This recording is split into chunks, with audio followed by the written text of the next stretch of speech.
지나가고 정말 여름이 언제 지나가나 하던 그러한 시간들이 이제 잊혀진 것 같습니다. 우리의 가을도, 인생의 가을도 또 주님을 만날 날도 가까워오고 있습니다.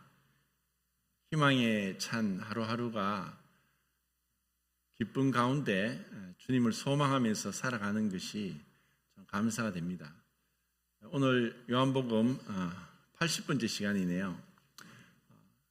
요한복음 15장 17절부터 27절까지 우선 한 목소리로 읽고 교제하겠습니다. 17절부터 27절까지.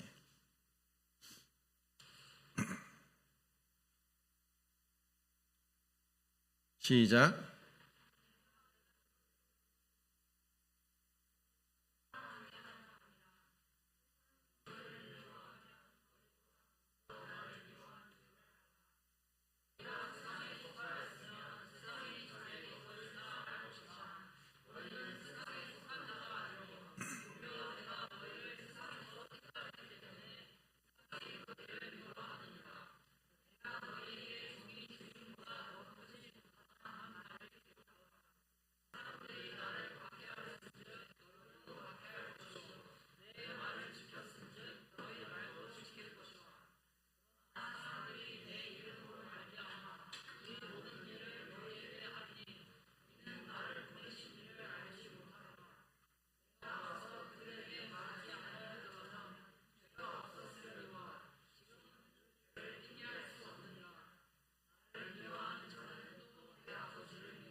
그 제목은 사랑과 미움, 그리스도인과 세상이라는 제목으로 교제하겠습니다.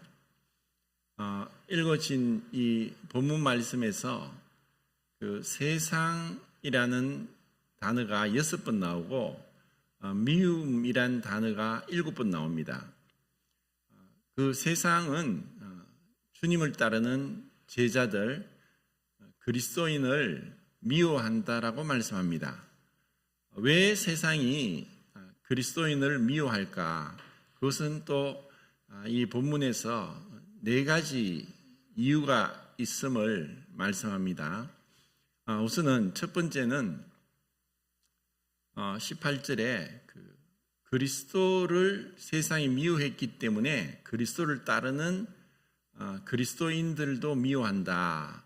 이제 이게 18절과 20절, 23절에 그리스도를 미워했고 박해했다라고 같은 말씀으로 반복해서 나옵니다.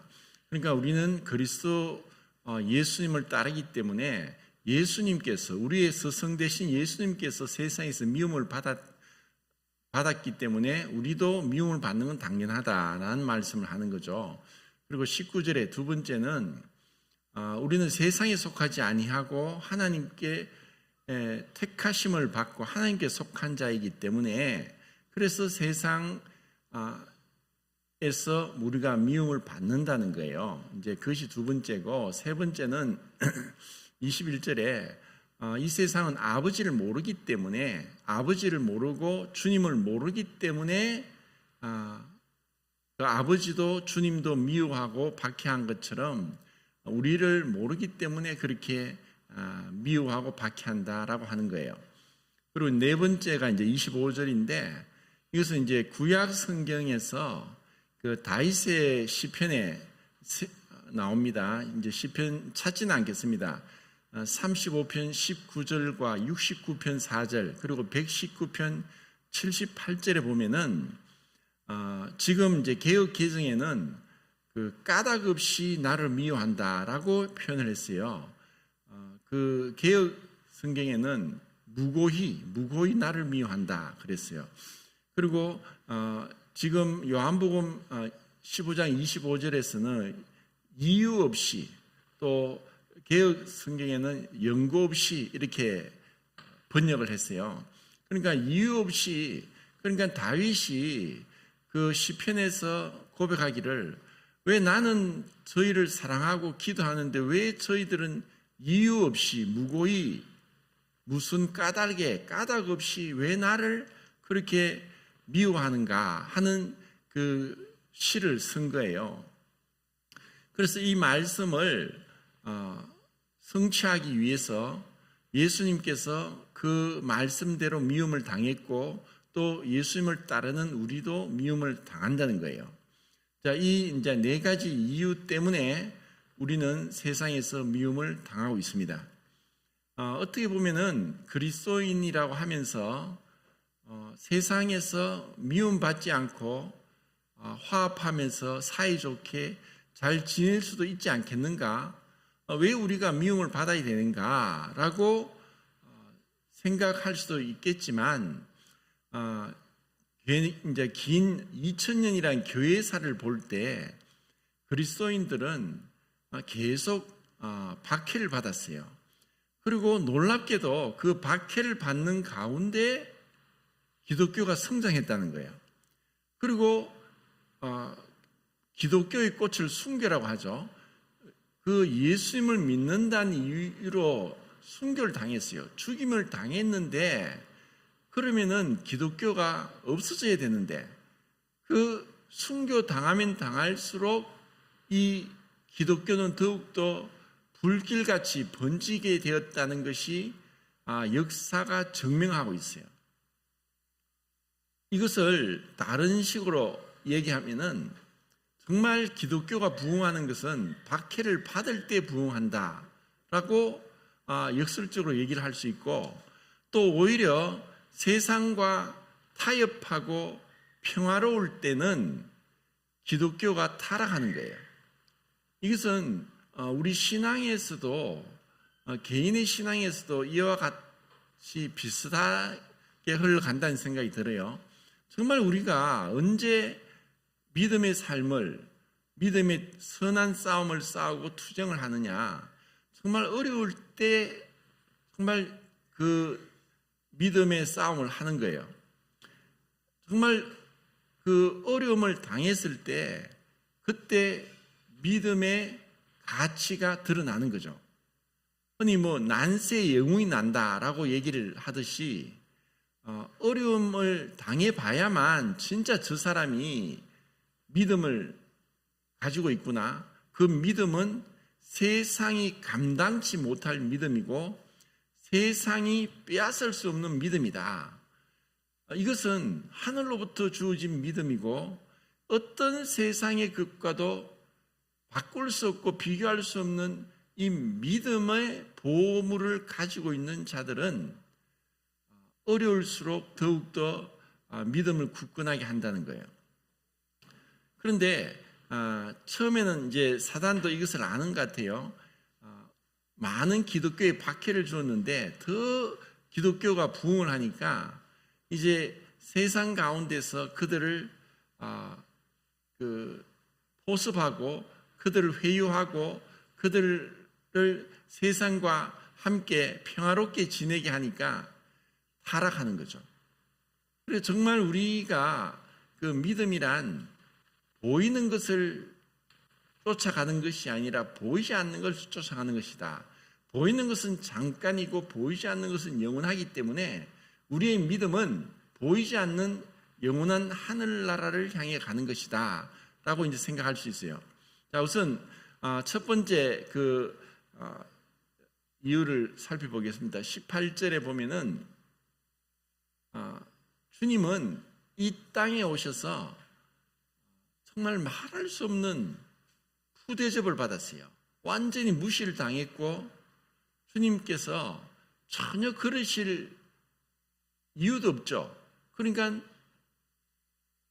주님은 기적을 행했고 선을 베풀었고 죽은 자도 살렸고 굶주린 자를 배불리 하셨고 병든 자를 다 고쳐주셨고, 그리고 은혜로운 하나님의 말씀을 가르쳐 주셨고 해설해 주셨고 또 어린아이 같은 우리를 인도하고 보호하여 주셨어요. 그리고 그분은 정말 이 세상에 이 죄인들의 죄를 담당하시고 하나님의 저주를 받기까지 하셨어요. 그런데도 예수님을 미워했다는 것은 우리 예수님을 따르는 그리스도인이란 그리스도를 따르는 자고 믿는 자고 그리스도와 연합된 자고 그리스도에 가까이 가서 그분 말씀에 순종하고 그리스도를 사랑하고 가까이 하는 자고 그리스도를 바라보고 경외하는 자인 거예요. 그러니까 이런 그리스도인은 세상에서 미움을 받는 것이 당연하다. 정말 우리가 이 세상이 그리스도인을 미워하는 그 배후에는 사단의 삼위일체가 있어요. 이 세상은 에베소서 2장에 보면은 지금도 공중의 권세 잡은 자가 불순종의 아들들 가운데서 역사하는 영이다. 그 공중의 권세 잡은 사단이 이 세상을 지배하고 있어요. 이 세상의 임금이라고 그랬어요. 그러니까 이 세상을 주관하면서 그 사단은 다 알고 있죠. 주님도 어떠한 분인지 알고 있고 우리 그리스도인도 어떠한 자인지 알고 있어요. 그러니까 우리 그리스도인들을 미워할 수밖에 없는 거죠. 그리고 그 사단이 믿지 않는 세상 사람들을 사용해서 우리를 지배하는 거예요. 우리를 다스리려고 하는 거예요.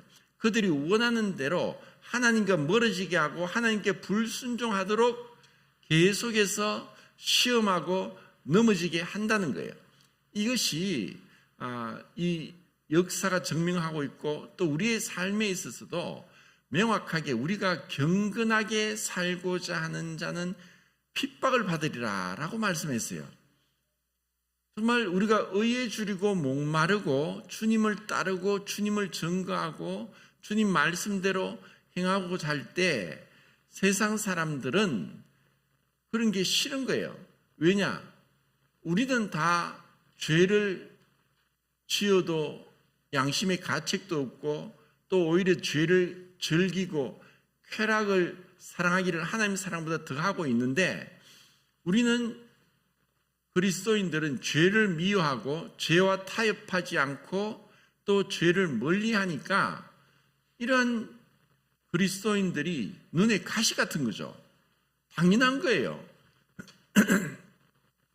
그런데 그리스도인이라고 하면서 죄를 미워하지 않고 세상 사람과 같이 적당하게 죄와 타협하고 죄를 지으면서 그리스도인이란 이름을 감추고 그들과 함께 지낸다면은 미움을 받을 이유가 없습니다.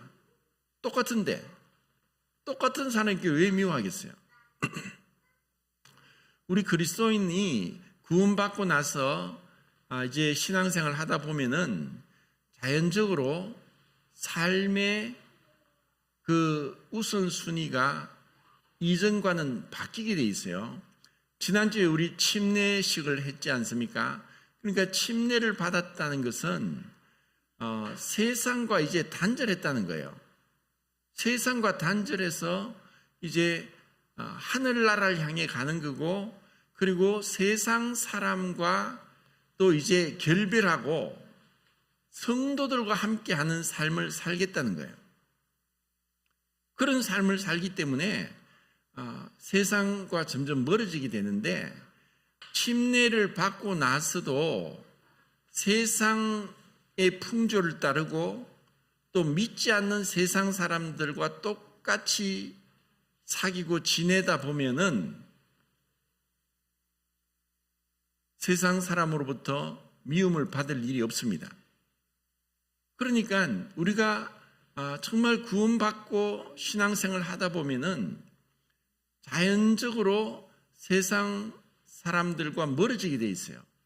단지 그들과 어떤 관계상, 가족이니까 아니면 직업상 이런 관계를 피할 수 없는 경우에는 어느 정도 필요한 한에서만 교제를 하고, 또 어떤 부분에는 그들에게 복음을 전하기 위해서 만나고 하는 거지, 그러지 않고 이전에 믿지 않을 때 구원받기 전의 생활처럼 그들과 똑같은 놀이를 하고 똑같은 습관과 똑같은 행동을 한다면은 그들에게 주님을 전가할 수가 없어요.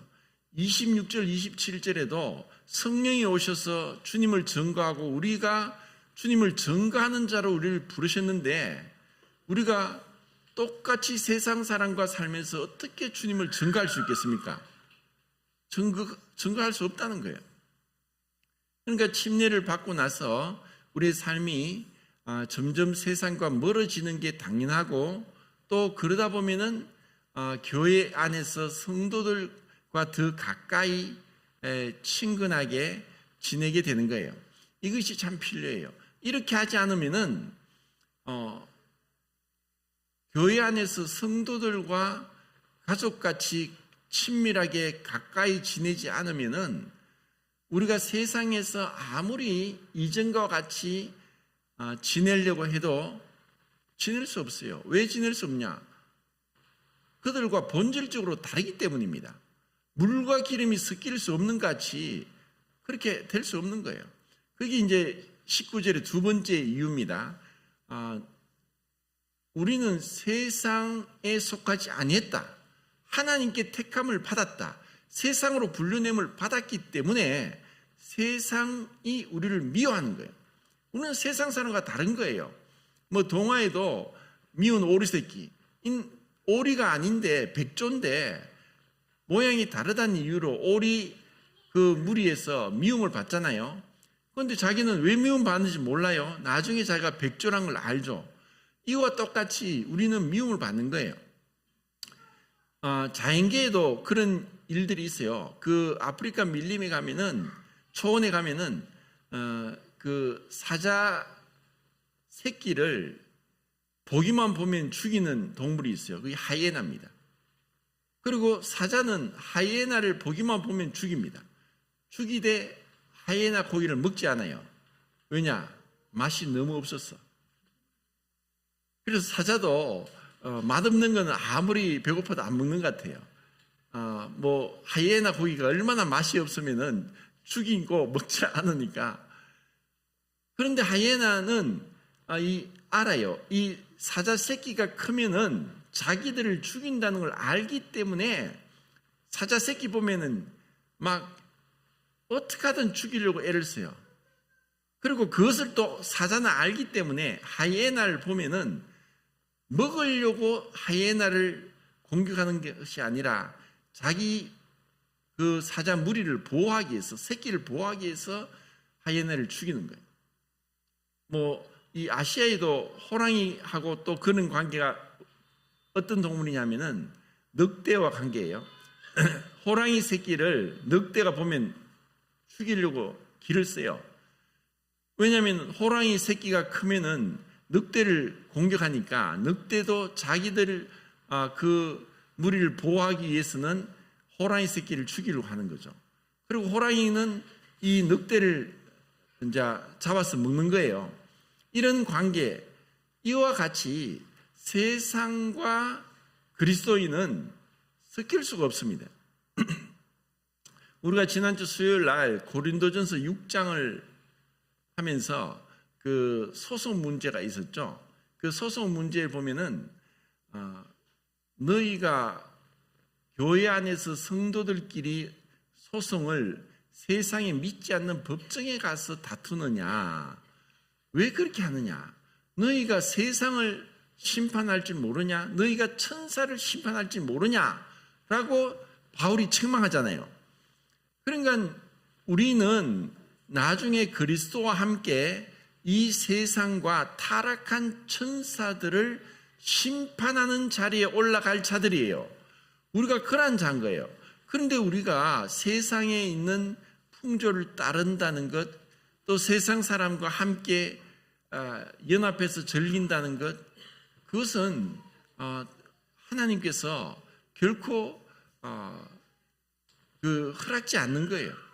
고린도서 6장에도 그리스도와 벨리알이 어떻게 함께하고 그리스도 하나님의 자녀가 어떻게 세상 자녀가 함께할 수 있느냐, 함께 어떤 일을 하거나 어떤 일 때문에는 그럴지라도 뭐 동업을 한다든지 아니면은 깊은 어떤 연대 관계에 들어가면은 둘 중에 하나입니다. 우리의 믿음을 잃고 세상에 빠지든가 아니면은 세상 사람이 구원받고 믿음 안에 들어오든가 둘 중에 하나지 그 중간은 없어요. 그러니까 우리가 세상 가운데 속하지 않고 하나님께 택함을 입었다는 것, 그것 때문에 세상에서 미움을 받는 거예요. 이것은 우리가 얼마나 복된 자인가. 그 세상 가운데서 하나님께서 우리를 부르셨다, 우리를 창세전에 그리스도 안에서 택하셨다. 이것이 얼마나 영광스러운 우리의 부르심이냐. 그리고 장차 우리가 어떠한 자리에 앉게 될 거냐. 이 세상을 심판할 자들이고 이 세상을 타락시킨 마귀들을 심판할 자리에 올라갈 자들이라는 것을 생각한다면은 우리가 로마서 12장에 있는 말씀처럼 이 세대를 본받지 말고 오직 마음을 새롭게 함으로 변화를 받아 하나님의 선하시고 기뻐하시고 온전하신 뜻이 무엇인지 분별하도록 하라. 이 세대를 본받지 말라라는 거예요. 그리고 야고보서 1장 27절에도 하나님 앞에 참되고 더러움이 없는 경건은 환난 중에 있는 고아와 과부를 돌아보고 자기를 지켜 새 속에 물들지 아니하는 것이다 라고 했어요. 이 세상은 예수님이 누룩 비유를 통해서 바리새인의 누룩, 사두개인의 누룩, 헤롯의 누룩이라고 말씀하면서 누룩을 조심하라 했어요. 누룩은 죄를 상징하는데 그 당시에 있었던 누룩은 지금도 세상 가운데 있어요.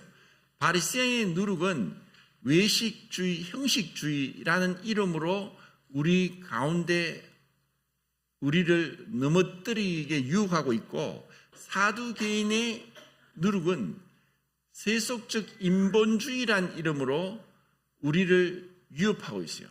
교회의 부흥과 우리 개인의 신앙의 성장을 가로막는 것은 바로 이 누룩입니다. 그러니까 외식과 형식주의. 그러니까 참 실체, 영적인 안의 친교와 연합을 잃어버리게 될 때 껍데기만 남아요. 우리가 이 참된 실체를 붙잡지 못하고 형식만 유지한다고 해서 주님 앞에 올바로 서는 것이 아니라는 거예요. 우리가 형식은 따라갈 수 있고 전통대로 우리가 믿음의 조상들이 발견한 이 교회 진리를 계속 추구할 수 있지만 이것이 형식과 예식주의에 빠질 수 있어요. 그리고 이 안에 교묘하게 인본주의가 들어올 수 있어요. 하나님 말씀 우선이 아니라 인간의 경험과 인간의 관습과 인간의 철학적인 판단으로 교회가 운영될 때 그때 교회는 무너지는 거예요. 이것은 인본주의는 정말 무서운 거예요. 죄가 무엇입니까? 그것은 바로 이와 같은 끔찍한 이 세속적 인본주의, 인간을 이상화시키는 이 세상은 노아 홍수가 끝나고 나서 거의 한 100년 정도 되는 기간에 일어난 큰 사건이 바벨탑 사건이에요. 왜 그 사건이 일어났냐 하면은 노아 홍수 때 노아의 방주에 탄 8명 외에 다 죽었습니다.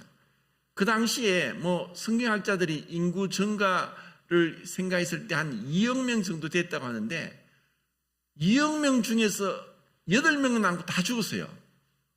얼마나 무서운 심판입니까? 그 홍수 심판 이후에 또 셈과 함과 야벳이 자손을 낳으면서 그들이 번성하면서 뭐라고 했냐면은 우리가 다시는 홍수 심판에 죽지 않기 위해서 탑을 쌓자.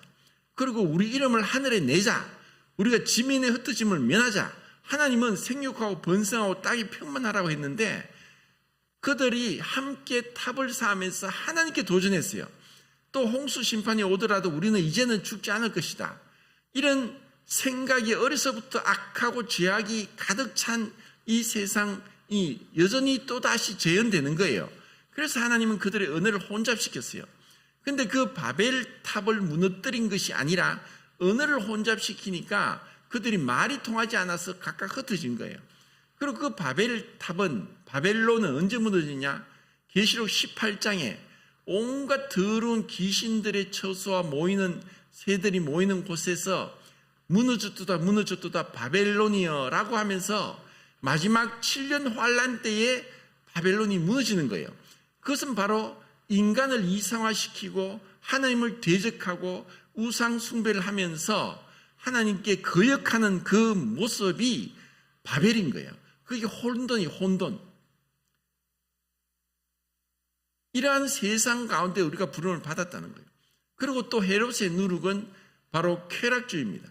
이 쾌락은 사람들이 지금 추구하는 물질 문명이 발달될수록 또 소득 수준이 올라갈수록 그들의 추구는 쾌락입니다. 쾌락을 위해서는 어떤 희생도 마다않는 거예요. 도덕도 양심도 믿음도 저버릴 수 있는 게 쾌락입니다. 그래서 쾌락 사랑하기를 하나님 사랑함보다 더하다라고 로마서에 말씀한 거예요.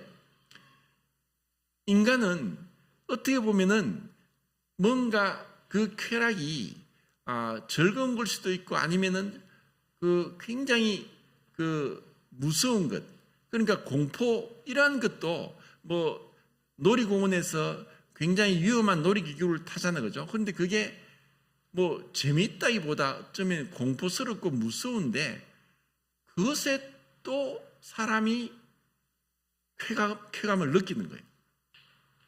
아니 뭐 F1 포뮬러 1 자동차 경주하는데 한 300km 이상 넘어가 버리면은 사실 어떤 통제가 불가능해져요.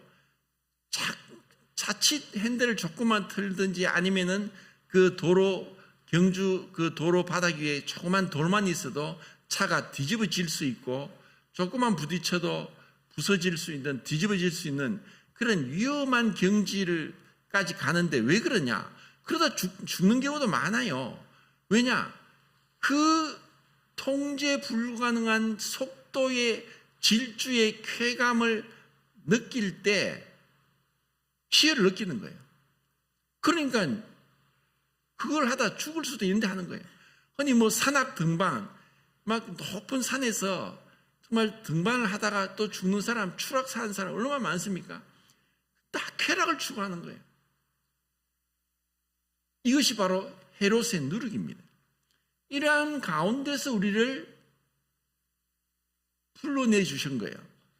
그리고 이 세상에 속하지 아니했기 때문에 이 세상 사람 볼 때 우리는 어떻게 보면 무미건조한, 도대체 저 사람들은 무슨 낙으로 살지? 왜 그리스도인들은 허구한 날 교회에 모여서 이렇게 좋은 날 여행도 가고 이렇게 취미생활 할 것도 많고 또 이렇게 쾌락을 추구하는 이 사람들이 볼 때에 그리스도인들이 바보 같은 거죠. 얼마나 바보 같겠습니까? 우리가 정말 그럴까요? 정말 우리의 기쁨이 어디 있습니까? 우리의 기쁨은 시편 5편에도 그랬죠. 저들의 곡식의 풍성함 때보다 내가 여호와께 가까이 가면서 그분으로 인해 더 즐거워한다. 정말 복 있는 사람은 악인의 길을 쫓지 않고 죄인의 길을 쓰지 않고 오만한 자리에 앉지 않고 오직 여호와의 율법을 즐거워하여 주야로 묵상하는 자로다. 정말 하나님의 말씀을 묵상하고 그분 가까이 가서 그분을 찬양하고 그분을 경배하는 것보다 더 큰 기쁨이 있습니까? 무엇이 그것보다 더 기쁨이 있겠습니까? 이 세상의 그 어떠한 행복도 부귀영화도 어떠한 이 세상의 명예도 주 예수보다 바꿀 수 없어요. 주 예수보다 귀한 것이 없다는 거죠. 그러니까 우리는 이 세상 사람이 볼 때는 정말 감당치 못할 자다. 도대체 저들은 우리가 볼 때 이해가 안 되는 자들이다 라고 세상이 이야기하는 거예요. 그래서 세상이 미워하는 거예요. 이게 두 번째입니다. 세 번째는 아버지를 모른다. 모르기 때문에. 주님도 몰라요. 모르기 때문에요. 그래서 예수님은 십자가에서 죽으시면서 아버지 저들을 용서하십시오. 저들은 저들이 하는 죄를 알지 못합니다. 어떻게 보면 우리는 많은 무지한 가운데 살고 있어요. 우리가 내가 무엇을 진짜 원하는지, 내가 무엇을 원하지 않는지, 그냥 우리는 습관적으로 남들이 하는 대로 그냥 살아가요.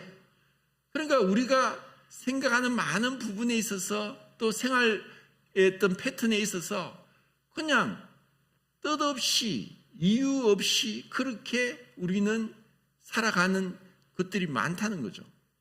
정말 그런가 그렇지 않은가 곰곰이 잘 따져보지도 않고 그냥 그것이 진리인지 거짓인지 모르는 거예요.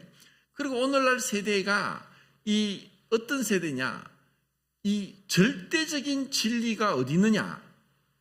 그래서 절대적인 진리를 부인하고 그리고 다양성, 상대성을 강조해요. 절대적인 거 없어. 그러니까 너무 어떤 진리라고 하면서 집착하고 우리의 자유와 우리의 쾌락을 침범하지 마. 나는 내가 좋은 것을 택할 거야. 모든 것은 마치 선악을 알게 하는 과실의 나무를 먹은 것 같이 모든 건 내가 결정해. 내가 결정하기 때문에 나를 간섭하지 마. 그와 같이 이 세상이 그렇게 타락해 가는 거예요. 이것은 하나님의 심판을 자초하고 있어요. 정말 하나님이, 제가 볼 때는 하나님이 심판하지 않아도 인간은 인간이 스스로 괴멸해요.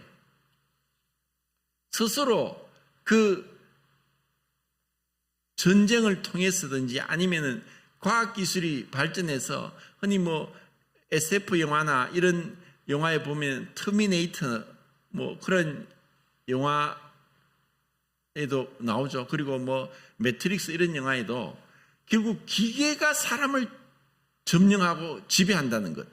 그런 어떤 그 공상 영화가 나오듯이 사람은 결국 하나님의 형상과 모양대로 지음을 받았지만 하나님의 형상과 모양을 회복하지 않고 그리스도의 말씀으로 구원받지 못하면은 우리에게 가지고 있는 상상력, 우리가 가지고 있는 이 능력, 지식과 지혜의 능력을 가지고 끊임없이 우리는 선을 넘으면서 새로운 걸 도전하고 새로운 것을 만들어냅니다. 그래서 유전자공학, 또 로봇공학, AI, 또 양자 컴퓨터 이러한 것으로 인간은 기술을 점점 발전시킨다고 하지만 그것으로 인해서 스스로 멸망받을 정도로 인간은 미래를 알 수 없고 자기가 하는 것을 뭔지 알지 못하는 거예요.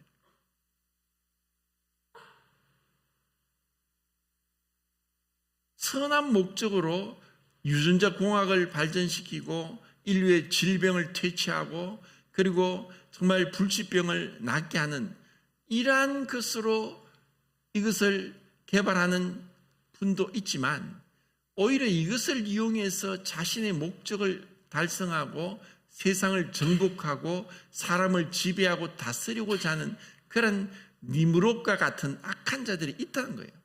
그 니므롯이 이후에 여러 모양으로 나타났죠. 징기스칸, 알렉산더, 나폴레옹, 히틀러 이러한 사람들이 니므롯의 일종이죠. 변형입니다. 정말 그들이 추구하는 것은 뭐냐? 결국 하나님의 자리에서 하나님이 이 세상을 통치하고 지배하는 그 자리에 올라가고 싶은 거예요. 사단이 그랬잖아요. 내가 지극히 높은 자와 비기리라. 북극 지폐에 자정하리라. 이 욕망, 이 하나님을 대적하는 그 욕망이 우리 인간에게도 심겨져서 인간도 그렇게 하고 싶은 거예요. 그래서 어디에든지 말을 하잖아요. 뭐 우리가 용의 꼬리가 되느니 뱀의 머리가 되는 게 낫다고. 그 말은 뭡니까? 우리는 끊임없이 높아지려고 하는 거예요. 그래서 철저하게 하나님 앞에서 그리스도의 겸손과 비하, 그리스도의 십자가, 자기를 부인하고 자기 십자가를 지는 것, 이와 같은 삶을 주님을 바라보며 따라가지 않는다면은 우리는 언제 어떻게 넘어질지 모른다는 거예요. 자, 네 번째는 25절입니다. 이것은 주님께서 예언을 성취하고 이루기 위하심은 철저하게 그 아버지 말씀을 순종하는 것이라고 우리는 봐야 돼요.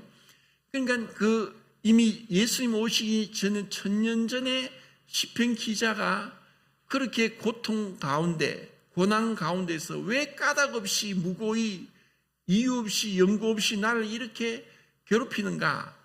그는 알 수 없었고 무언지 몰랐죠. 그런데 그러한 이 모든 말씀들이 예수님께 그대로 다 적용이 되는 거예요. 예수님께서 그 어떠한 이유 없이 까닭 없이 그렇게 고난을 받고 미움을 받았다는 거예요. 이것은 예수님이 오신 것은 철저하게 하나부터 10까지 아버지께 순종했어요. 이것은 불순종의 자녀들인 우리에게 우리는 처음부터 한 가지 명령을 받았는데 한 가지 명령을 어기면서 모든 명령을 범한 자가 되고 우리는 계속해서 불순종하는 자들이에요. 우리는 순종은 부자연스럽고 부담스럽고 꺼리지만 불순종, 흔히 그러죠. 하지 말라고 하는 걸 더 하는 거예요. 오히려 그것을 더 탐하고 즐기는 것이 우리의 아담의 후손들이에요. 그런데 예수님은 철저하게 아버지께 순종하는 그 모습을 어디서부터? 마리아에서 배에서 잉태되면서부터 철저하게 그분은 순종을 통해서 아버지께 영광을 돌리는 거예요. 어느 하나 조금의 불순종도 없는 완전한 순종을 하신 분은 주님밖에 없어요. 주님 외에는 할 수도 없어요. 그래서 그분은 우리에게 그 영원한 구원의 근원이 되신다. 그분이 어떻게 보면 우리를 모든 사람을 불순종하는 데 가두어 두심은 우리에게 그리스도의 완전한 순종으로 우리에게 은혜를 베풀게 하려 하십니다. 오히려 어떻게 보면 아담이 불순종한 것이 아담으로 인해서 수많은 사람이 죄인이 되고 이 세상에 죄와 사망이 들어오고 끔찍한 전쟁과 미움과 이러한 것들이 일어났다면은 이 예수님을 통해서 예수님의 순종으로 우리에게 아담의 불순종이 준 해악보다 더 많은 축복이 왔다는 거예요. 그러니까 이 세상은 이것을 미워할 수밖에 없다는 거죠. 이 세상은 결코 알 수 없고 알지도 못하는 것. 그리고 나중에 16장에 보면은 세상에서 너희가 환난을 당하나 담대하라. 내가 세상을 이겼노라. 이 세상을 주님이 이기셨다. 그래서 세상을 이긴 것은 이것이 우리의 믿음이다. 우리가 믿음으로 주님을 붙잡고 나갈 때 세상의 유혹이 아무리 강하게 밀려오더라도 그 주님께서 세상을 이기신 그 믿음의 길을 따라갈 때 우리도 세상을 이기게 된다는 거예요. 자, 이제 요한일서 말씀을 보고 이제 말씀을 정리하겠습니다. 요한일서 2장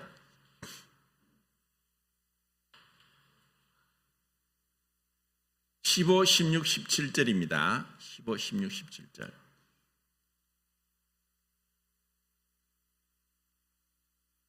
자, 읽겠습니다. 시작.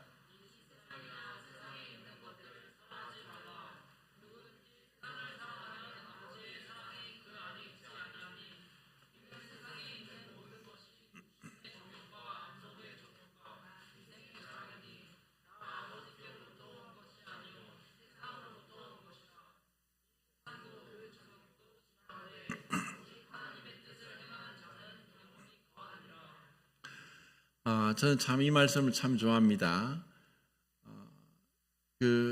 정말 우리가 구원받았다면은 세상으로 돌아가려고 한다고 할지라도, 또 여전히 구원받지 않은 사람과 어울린다 할지라도 하나님은 기쁨을 주시지 않습니다. 왜냐하면 이미 세상에 속하지 않고 하나님께 택함을 받아 분류냄을 받았기 때문에 세상으로 우리가 돌아갈 수 없는 거예요. 이스라엘 백성이 아무리 불순종해도 다시 홍해를 건너갈 수 없는 것처럼 하나님 우리를 세상에서부터 불려내서 에클레시아, 교회로 옮겨주신 거예요. 흑암의 권세에서 사랑의 아들의 나라로 옮겨주신 거예요. 그렇기 때문에 이 세상을 사랑하지 마라. 세상에 있는 것들을 세상에 살면서 우리가 세상을 사랑하지 않을 수는 없다고 말할지 모르겠죠. 그렇지만 주님을 더 사랑하면 돼요.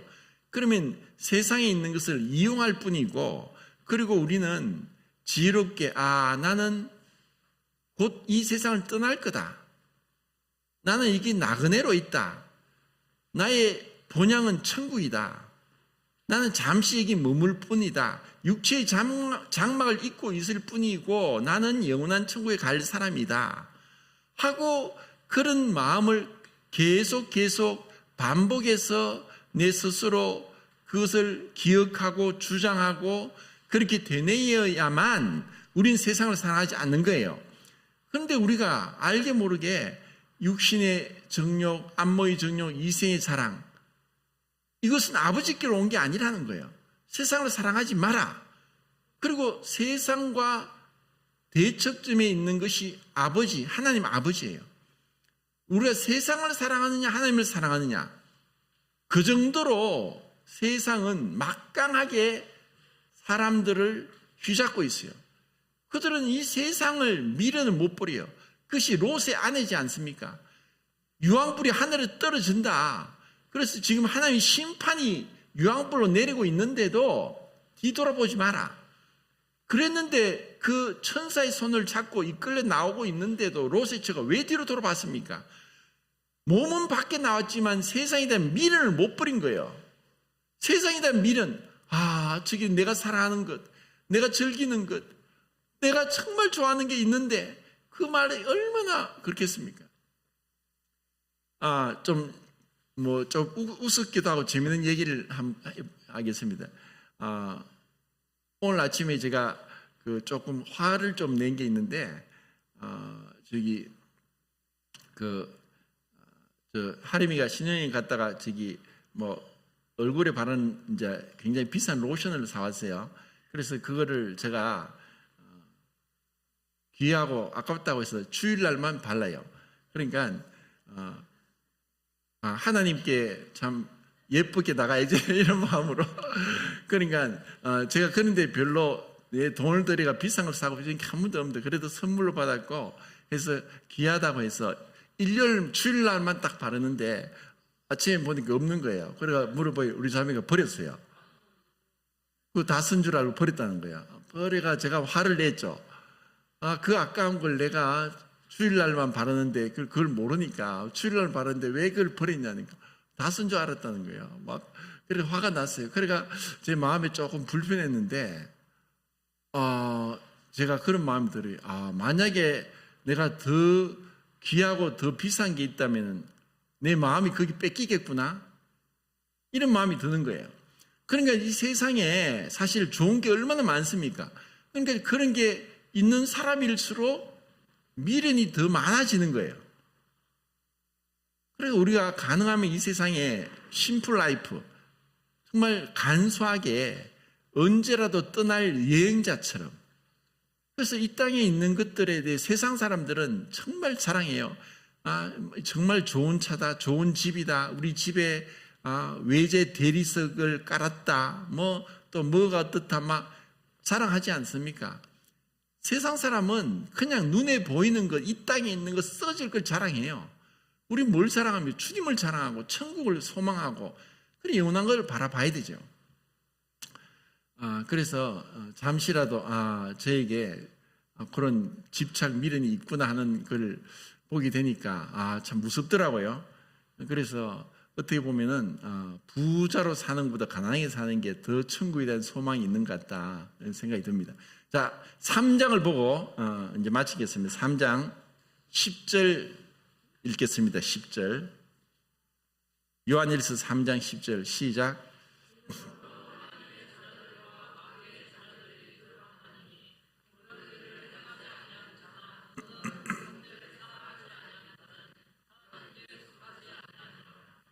하나님의 자녀와 마귀의 자녀 둘밖에 없습니다. 중간 없습니다. 하나님의 자녀 아니면 마귀의 자녀입니다. 그럼 하나님의 자녀라는 증거는 뭐냐? 나는 하나님의 자녀 영접하는 자고 그 이름을 믿는 자들에게는 하나님의 자녀가 되는 권세를 주셨으니 그 분명히 사도 요한이 요한복음 1장 12절에 그 말씀을 기록했습니다. 그런데 이제는 요한일서 3장 10절에서는 하나님의 자녀는 증거는 뭐냐? 의를 행하는 것과 형제를 사랑하는 것이 하나님의 자녀라는 거예요. 그래서 정말 우리가 영접하는 자 그 이름을 믿게 되었을 때 그 결과는 의를 행하고 형제를 사랑한다는 거예요. 이것이 하나님의 자녀된 증거라는 거예요. 그리고 11절 읽겠습니다. 시작.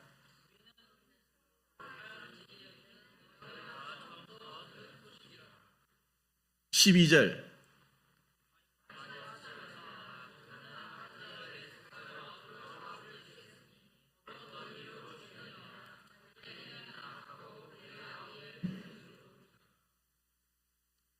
가인은 아벨을 죽였어요. 왜냐하면 자기는 악하고 아벨은 의로우니까.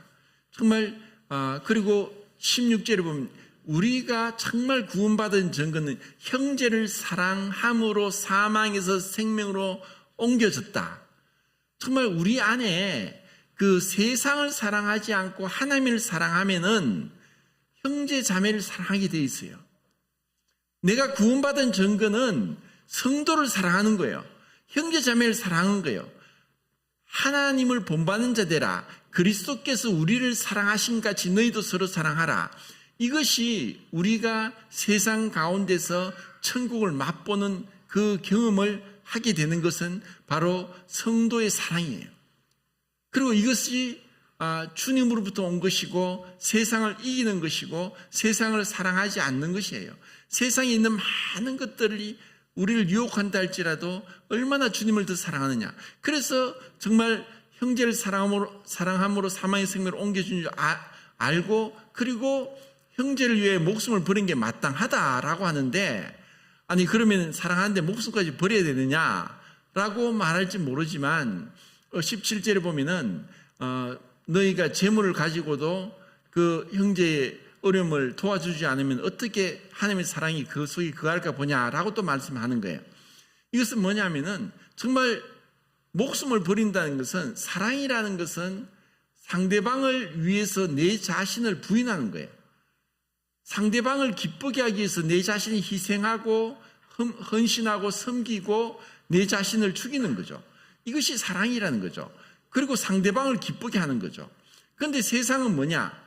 사람들을 이용해서 다른 사람을 이용해서 자기를 사랑하고 자기를 기쁘게 하는 게 세상이라는 거예요. 그 모든 중심은 자기가 있어요. 그런데 우리는 주님이 우리에게 본을 보여주셨죠. 주님이 우리를 사랑함으로 그래서 13절부터 16절까지 읽고 마치겠습니다. 13절부터 16절까지 시작.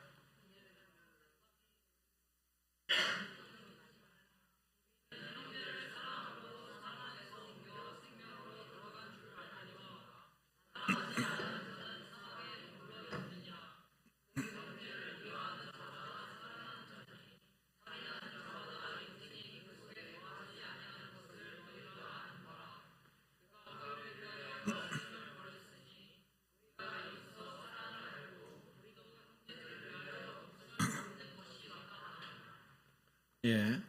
그래서 정말 우리가 그 목숨을 버린다는 것은 자기를 부인하는 거고 자기의 어떤 이익이나 쾌락이나 또 생각이나 이것을 내려놓고 상대방을 더 기쁘게 하기 위해서 사랑을 어떻게 실천할까를 그것을 배워 나가는 것이 우리의 신앙이 되어야 될 줄 압니다. 감사합니다.